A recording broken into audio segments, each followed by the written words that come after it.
Help support the show by joining the Patreon or becoming a YouTube member. Also, hit that like button and subscribe if you want more Browns-focused content.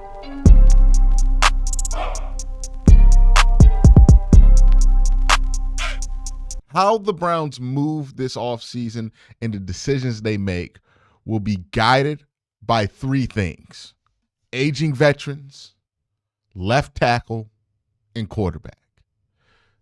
How they feel about those three subjects, their plans for those three subjects, will determine everything about what the Cleveland Browns do going forward. Let's talk about the first part of those three. Aging veterans. How do the Browns feel about their aging veteran players? They have three of them that immediately come to mind to me: Jack Conklin, Nick Chubb, Joe Bitonio. Those three are three players that you have to be uncertain about at this point, but three players who used to be all-pro caliber contributors when this team was operating at its peak efficiency. Right? Jack Conklin was an all-pro right tackle for this team. Joe Bitonio was an all-world guard. Nick Chubb was an all-world running back, one of the best, if not the best running back in the NFL. How much faith do the Browns have in those aging veterans, right? Because these are the players, when they start to age, can be a bit of a problem, right? A regular average player who starts to get old, that's not a big deal. You can bench him, you can draft a replacement. Maybe some people will feel some type of way, but it ain't no big deal. But phasing out Nick Chubb is not simple. Phasing out Jack Conklin, if you have to, is not simple. Joe Bitonio, phasing him out is not simple. These are guys who have more weight to carry around. These are guys who carry more importance to the people who love the team. These are guys who carry more real estate in the minds of the coaches that have had success with this team, right? Like, I don't think Kevin's going to be eager to say, oh, yeah, we got to move on from Nick Chubb. We got to move on from Jack Conklin. We got to move on from Joe Bitonio. Those are the guys who he rolled into with this. Those are the guys that he rolled that got him this extension. So your judgment on those kind of players, it may be heavily affected by nostalgia, or maybe that nostalgia has earned them a benefit of the doubt that you have to go with. It's a very difficult call. How do you treat Jack Conklin? Do you treat Jack Conklin like a returning all-pro right tackle that you're going to keep at right tackle and that you trust? Are you going to treat Nick Chubb as the returning all-pro, all-world running back that he is, somebody that you plan to give 20 carries to? Or are you going to treat Nick Chubb like another running back on the roster? Seems impossible. He's Nick Chubb, right? Joe Bitonio, another question, right? Is he going to be all-world Joe Bitonio, or are you going to treat him like another guard? Because their play may not be up to the treatment that they used to get. This used to pop up, or this usually pops up with teams when it comes to the quarterback position. I made this point back when Ben was on his last legs in Pittsburgh. The problem with the Steelers that they had with Ben Roethlisberger wasn't that he wasn't capable of playing well at the NFL level. It was that because he's Ben Roethlisberger, you're going to play him regardless of what he's physically capable of doing anymore, with the faith that you have in Ben Roethlisberger, not really adjusting for what he's lost because of age. That same thing can easily happen with Jack Conklin. That same thing can easily happen with Joe Bitonio. And that same thing can happen with Nick Chubb. If you get Nick Chubb back here, I think he's still going to be capable of being a really good running back for you. But is he going to be capable of being the old Nick Chubb? I don't know. Are you able to run him 20 times a game for 17 games a year? He's going to be able to hold up? Because if you got Nick Chubb there, you're not thinking about the fact that he's older now. You're thinking about the fact that that's 2-4 back there, right? And you've seen 2-4 do amazing things. And you don't want 2-4 to get that ball. It's a tough thing to balance, how you handle aging veteran players like this. And look, for Cleveland Browns fans, they're in a pretty unique place because we have not gotten to this point. Joe Thomas never aged. Like, he was really good, and then he got injured, and then he just stopped playing. So you never got to that point with Joe Thomas where you had to ask the question, like, hey, man, should he still be out there? Joe Hayden, before he got to that point, the Browns released. They did not have a track record. Same thing with like Josh Cribbs, everybody else, right? The Browns have not had a track record of letting what few legends they've had retire with them because of regime changes and coaching changes. Guys were always in and out this roster. Well, now we're looking at Jack Conklin. Now we're looking at Nick Chubb. Now we're looking at Joe Bitonio. And Nick Chubb and Joe Bitonio, those are two legit second they retire Ring of Fame guys, right? Ring of Honor guys. Guys who will be up there in the new stadium and in the old stadium with their name and their jersey number up there. Maybe they're retired, maybe they're not. But they're going to be up there. They're going to be legends of the Cleveland Browns. But in 2025, do you treat Nick Chubb the same that you treated him in 2022?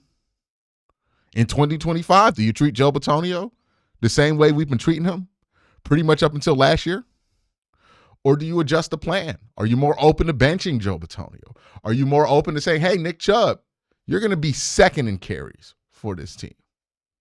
How do you handle it? How much faith do you have in your veteran players? If the Browns' history tells us anything, they're going to have faith in their players. The Browns sometimes have faith in their players, and it works out.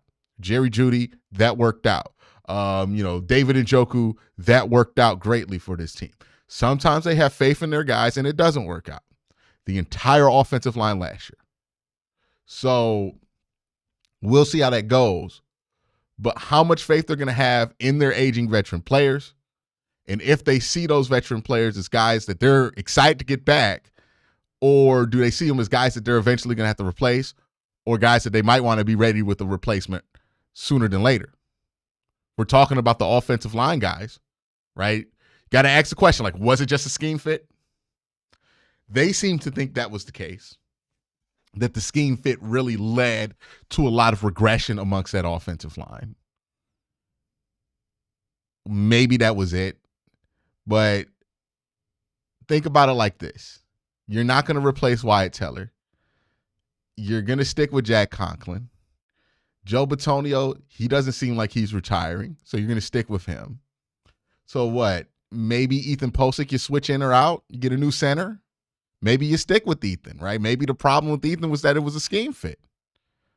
Either way, you're not talking about making a massive overhaul to the people playing offensive line for the Browns. Maybe you do something at left tackle, maybe you don't. That's another question we're going to have to answer. But if you're going to run it back, you got to be really confident the scheme fit was the problem. And I'm not convinced that was the only issue, because the offensive line under Bill Callahan had issues.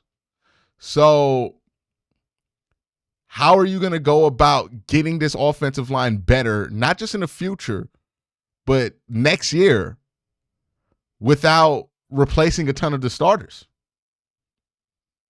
Because you're not going to replace the majority of these starters unless like somebody gets injured or something, which brings up another point. Durability. How much insurance are you going to need on these guys on the offensive line? Right? Do you need to draft and sign a bunch of guards and tackles because you're worried that Jack Conklin might get injured again? Because you're worried that Joe Bitonio at this age might not be able to hold up for 17 games?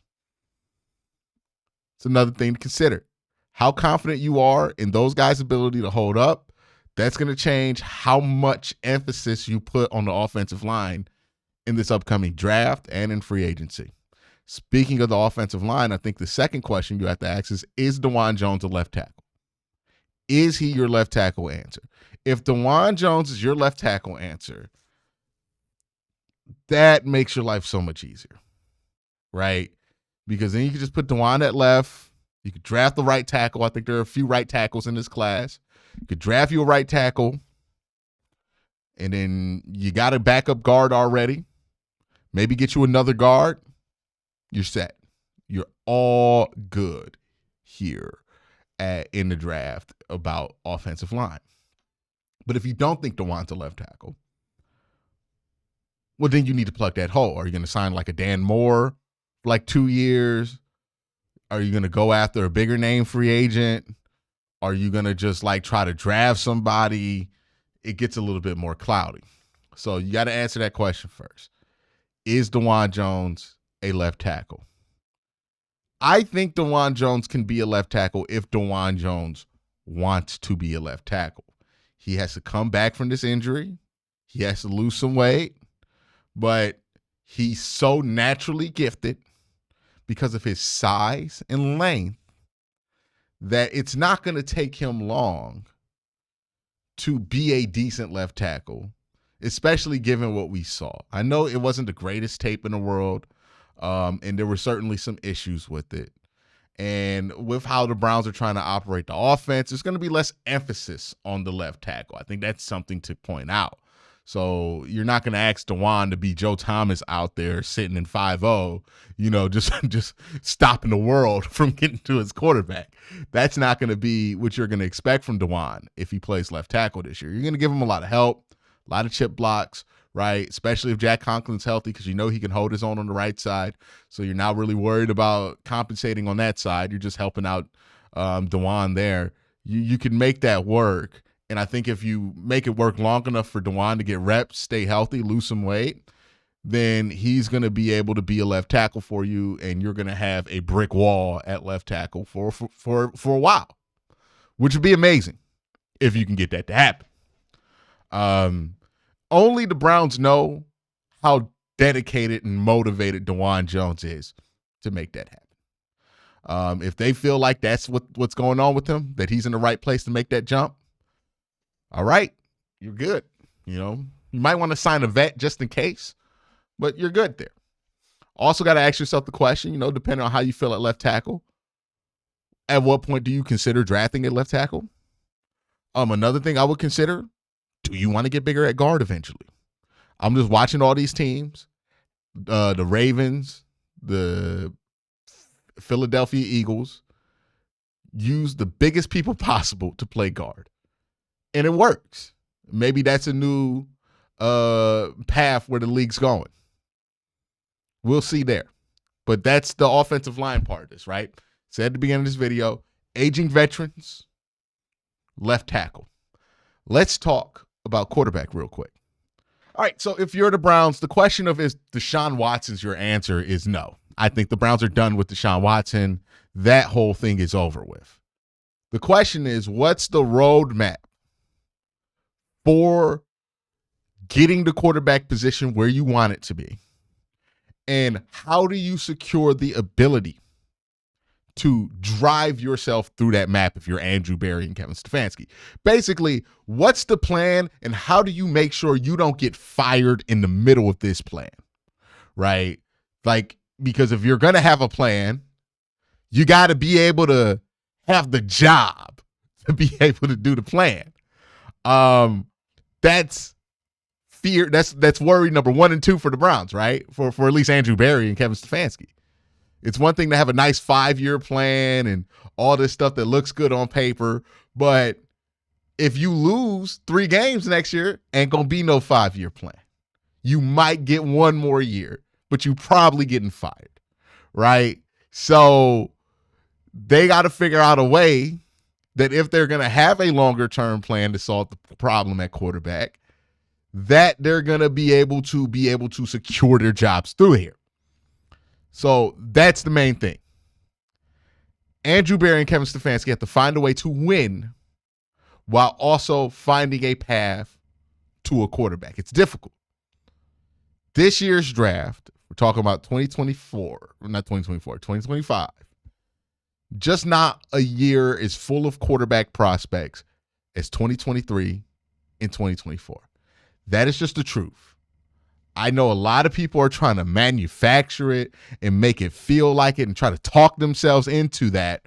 But by the time we get to the draft, I'm pretty sure we will be understanding of the fact that the 2025 draft just isn't there. I've been there with you, right? I've wanted this draft to have some kind of answer at quarterback, especially at the top, all season, because I saw where the season was going in October, right? It didn't look like Deshaun was going to be the answer.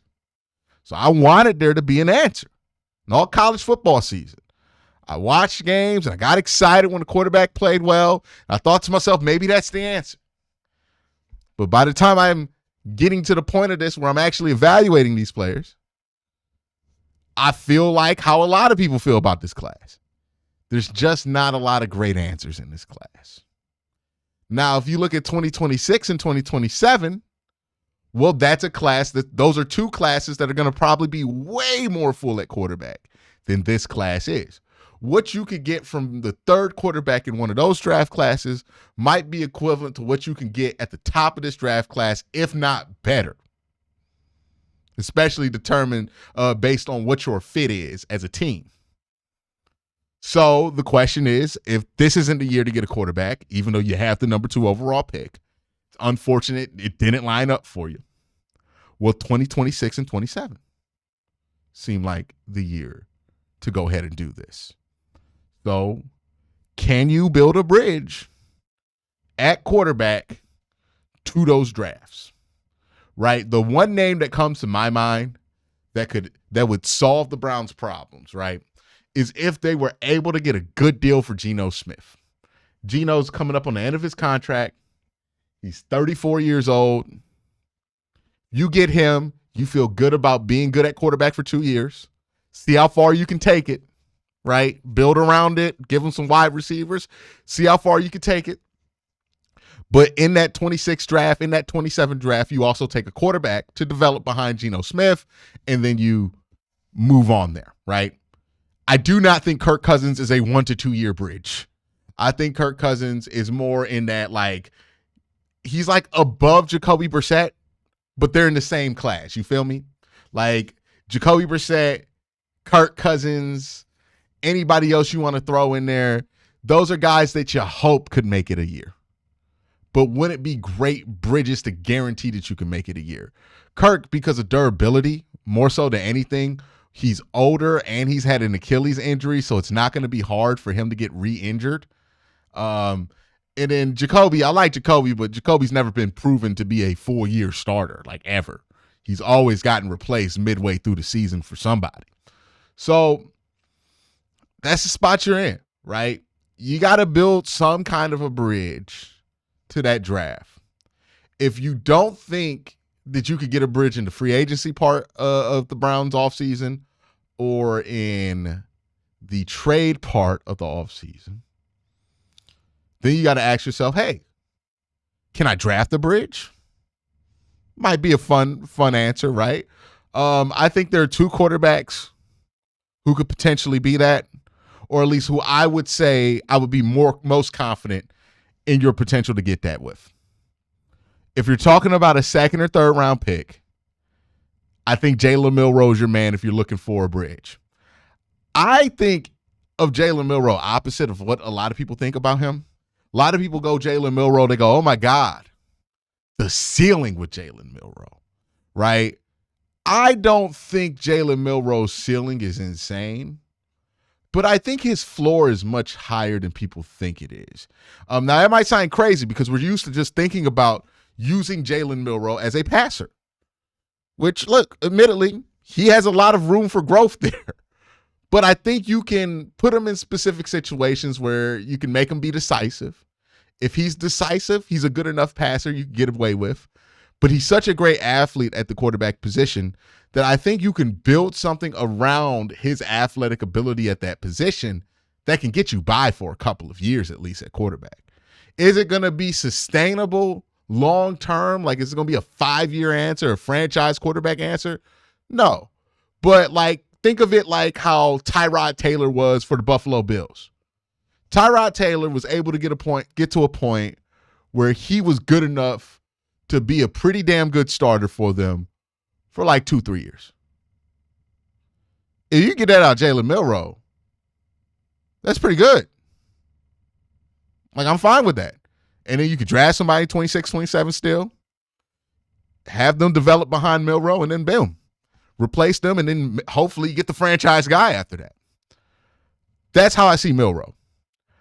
I don't see him as like this, oh my God, he could be Lamar Jackson. I think, hey, maybe he's Jalen Hurts. Maybe he's Tyrod Taylor, right? Like maybe he's somebody who can get you a bridge to get to where you need to. And because of that athletic ability, and remember, a lot of guys who were good early on, like Lamar Jackson, like wasn't a great passer, wasn't a great diagnoser of the defense early in his career, but didn't matter. He was such a damn good athlete. He was fine out there. Jalen Milroe is a fantastic athlete, a special athlete at the quarterback position.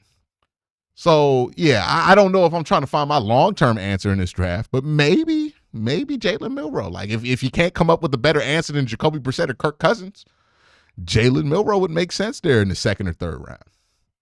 I would recommend late second, early third is the range for him. But, yeah, I think that makes sense. I think the other quarterback that I lean towards being able to do stuff, being able to be a bridge, it's Will Howard. And it's not just because he had the playoff run. I'm not an Ohio State fan. I'm not very enamored with Ohio State. So don't think this is me being bucknut crazy or whatever you want to call it. So this isn't me being a Buckeye fan here. I'm not a Buckeye fan. But I did watch a lot of Will Howard in the CFP, which made me want to watch him in his other games. And here's what I'll say about Will. Very accurate passer. Pretty decisive guy. He's got that confidence now of being a champion, which I think is going to be really good for his career. The issue with Will is that his arm strength, not great, right? I know people look at him, he's 6'5", 225, and they think he has this amazing arm. He does not. He's not going to be the fastest guy on the radar gun, right? Like he has a hard time driving the football. If you watch a lot of Will Howard's throws, try to watch him throw at ground level, right? So if you can get access to the Skycam feeds, if you can get access to any kind of footage of him throwing on ground level, you'll notice that the ball doesn't drive to the spot. It floats to the spot, which is not a problem in college, especially when you have the wide receivers Ohio State has. It can be a problem in the NFL, but it's not guaranteed to be an issue because there's ways you can get around your arm strength. It's not the most sustainable situation at quarterback, right? Because a quarterback with a weak arm who's not like a top-tier special processor of the game, and I don't think Will Howard is that good of a processor. Maybe he could develop into that, but it is going to have its issues long-term. But if you're looking for somebody in this draft, you ask me, hey, who's somebody you can get in day 3 of this draft that I think has a good chance if they had to play early, wouldn't suck? I would tell you your best chance to get that is Will Howard, right? If Dylan Gabriel had bigger hands and was 6'2" and was faster, I would feel similarly about him, but he's 5'10". He has small hands, and he does not run a 4.6 40, or at least he doesn't run a 4.5 40 like Russ did, right? So that's where I'm at with what you could get with. So if you're looking for a bridge, that's a conversation worthwhile having, right? Can you do it in the draft? I will tell you this. It certainly would be a better option than just crossing your fingers and hoping that Kirk Cousins works out, or crossing your fingers and hoping that Jacoby Brissett cannot get you fired, right? Because those aren't great options. I would feel better about it. It wouldn't be like getting Geno Smith would probably be option A there for me. But, I don't think this is that bad of an option. If you can get somebody who can carry you over a couple of years to where if you have a shot to get a quarterback in 2026 or 2027, when Klubnik's going to be there, when Drew Aller's going to be there, when Lenore Sellers is going to be there, when Nussmeier, DJ Lagway, Arch Manning, Dylan Raiola, Darian Mensah possibly, he just transferred to Duke. These are all guys that early on in their college career look like they can be legitimate starting quarterback prospects in the NFL. There's going to be guys who pop up next year that are going to be in the draft class that we're not really talking about right now because they make a leap in the offseason. So we're not even considering that. Especially if you're talking about 2027, there's guaranteed to be more guys than the ones we just named, right? I think those are the 2 years you want to take your swing at a franchise quarterback, because those are the 2 years where you might get somebody who can put you on equal footing with what the rest of the AFC has to offer. This year, I don't think there's anybody who could put you on equal footing with what the rest of the AFC has to offer.